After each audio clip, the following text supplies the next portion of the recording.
தமிழ்நாட்டின் 234 சட்டமன்ற தொகுதிகளையும் ஒவ்வொன்றை பத்தியும் ஒவ்வொரு நாளும் ரொம்ப விளக்கமா இன்றைய தினத்துல உங்கள் தொகுதி உங்கள் பிரதிநிதியில பார்த்துட்டு இருக்கோம். அந்த வரிசையில இன்னைக்கு நம்ம பார்க்க போற தொகுதி நாமக்கல் மாவட்டம் சேந்தமங்கலம்.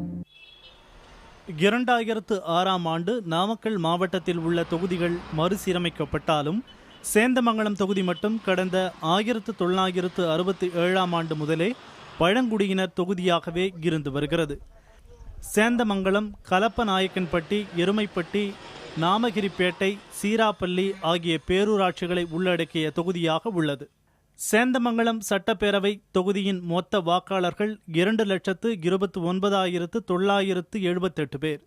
இவர்களில் ஆண் வாக்காளர்கள் 1,13,530 பேரும், பெண் வாக்காளர்கள் 1,16,444 பேரும் உள்ளனர். மூன்றாம் பாலினத்தவர் 4 பேர். சேந்தமங்கலம் தொகுதி அதிமுக ஆதிக்கம் உள்ள தொகுதியாக உள்ளது. இத்தொகுதியில் 7 முறை அதிமுகவும் 4 முறை திமுகவும் வெற்றி பெற்றுள்ளன. தொகுதியின் தற்போதைய எம்எல்ஏவாக தேமுதிக அதிருப்தி எம்எல்ஏ சாந்தி ராஜமாணிக்கம் இருக்கிறார். கொல்லிமலை சுற்றுலா தலம், அதிக அளவு மலை கிராமங்கள், இதெல்லாம் சேந்தமங்கலத்துல தெரிஞ்ச விஷயங்கள். தெரியாத பல சிறப்பம்சங்கள் இருக்கு. என்னன்னு பார்க்கலாம். நாமக்கல் மாவட்டத்தின் சுற்றுலா தலமான கொல்லிமலையின் பெரும்பாலான பகுதிகள் சேந்தமங்கலம் சட்டப்பேரவை தொகுதிக்கு உட்பட்டவை.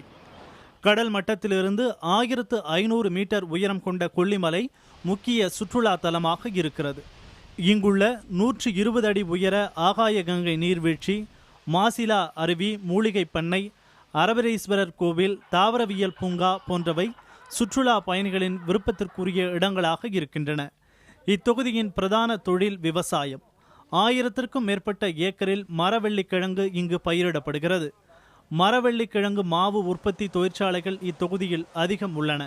செங்கல் உற்பத்தி, விவசாய தறி கூடங்களும் உள்ளன. தொகுதி பற்றிய ஒரு விரிவான தொகுப்பை பார்த்தோம். இனி இந்த தொகுதியில போன சட்டமன்ற தேர்தலில் போட்டியிட்டு அந்த தொகுதி மக்களுடைய பேராதரவை பெற்று தமிழ்நாடு சட்டமன்றத்திற்கு சேந்தமங்கலம் தொகுதியினுடைய எம்எல்ஏவா போயிருக்காங்க இல்லையா, அவங்கள பத்தி பார்க்கலாம். சேந்தமங்கலம் தொகுதி சட்டமன்ற உறுப்பினராக உள்ள சாந்தி ராஜமாணிக்கம் பிகாம் பட்டதாரி. 41 வயதாகும் இவர் விவசாய தொழிலையும் மேற்கொண்டுள்ளார். 2006ஆம் ஆண்டு தேமுதிக சார்பில் போட்டியிட்டு வெற்றி வாய்ப்பை இழந்த சாந்தி 2011ஆம் ஆண்டு தேர்தலில் தேமுதிக சார்பில் போட்டியிட்டு வெற்றி பெற்றார். ஆனால் தேமுதிகவில் இருந்து கொண்டு தொகுதி மக்களுக்கு எந்த பணிகளையும் செய்ய முடியவில்லை என கூறி கடந்த 2013ஆம் ஆண்டு தமிழக முதலமைச்சரை சந்தித்து அதிமுக ஆதரவு சட்டமன்ற உறுப்பினராக மாறிக்கொண்டார். சேந்தமங்கலம் தொகுதியினுடைய சட்டமன்ற உறுப்பினர் சாந்தி ராஜமாணிக்கம். இவங்க 2011 சட்டமன்ற தேர்தலில் இந்த தொகுதியில தேமுதிக சார்பில் போட்டியிட்டு வெற்றி பெற்றவங்க. அதிமுக ஆதரவு நிலைப்பாட்டை பின்னர் எடுத்தவங்க. இதனால தேமுதிக அதிருப்தி எம்எல்ஏவா அறியப்பட்டவங்க. சாந்தி ராஜமாணிக்கம் இந்த தொகுதிக்கு தேர்தல் சமயத்தில் என்னென்ன வாக்குறுதிகளை கொடுத்தாங்க, ஜெயிச்சதுக்கு அப்புறம் அந்த வாக்குறுதிகளை நிறைவேற்றிருக்காங்களாங்கிறத தொகுதி மக்கள் பேசியிருக்காங்க. அதே போல என்னென்ன செஞ்சிருக்கேன், என்னென்னலாம் செய்யல, ஏன் செய்யலன்னு சாந்தி ராஜமாணிக்கமும் விளக்கம் அளிச்சிருக்காங்க. பாருங்க. சேந்தமங்கலம் அரசினர் மருத்துவமனையில் தான் கிட்டத்தட்ட ஒரு 20 ஆண்டு காலமாக மார்ச்சுரி இல்லாமல் இருக்குதுங்க. ஏற்கனவே ஒரு 5 வருஷத்து வரைக்கும் அங்கே தான் செயல்பாட்டில் ஏதாவது டெத் ஆச்சுன்னா மார்ச்சுரியில் கொடுத்து போஸ்ட்மார்ட்டம் பண்ணுவாங்க. இப்போ அதில் அந்த மார்ச்சுரியை எடுத்துட்டாங்க. இப்போ எதுனாலும் நாமக்கல் தான் நாங்கள் போகிற மாதிரி இருக்குது. தலைமை மருத்துவமனையை ஆக்கிட்டா இன்னும் ரொம்ப நல்லா இருக்குன்னு சொல்லிட்டு மக்கள் விரும்பிட்டு இருக்காங்க. அதையும் நம்ம கோரிக்கை வச்சுருக்கோம். நிச்சயமாக மக்களுடைய கோரிக்கையை புரட்சி தலைவி அம்மா அவர்கள் கொல்லிமலையிலேயே தனி தாலுக்கா மருத்துவமனையாக நிச்சயமாக செய்து கொடுப்பார்கள். அதோடு இன்னைக்கு ஒருவர் இறந்து விட்டால் அவர்கள் போஸ்ட்மார்ட்டம் பண்ணுவதற்கென்று நாமக்கல் வர வேண்டிய ஒரு சூழ்நிலை இருக்கிறது. அதையும் அம்மா கிட்ட நாங்கள்லாம் கோரிக்கை வச்சிருக்கோம். சிஎம் போய் பார்த்து அந்த கட்சியில் இருந்தால் எதுவுமே எங்களால் பண்ண முடியல அப்படின்னு சொல்லிட்டு தான் பார்த்தீங்கன்னா சிஎம் பார்த்து எங்கள் தொகுதி வளர்ச்சிக்காக தான் போய் பார்த்துனாங்க.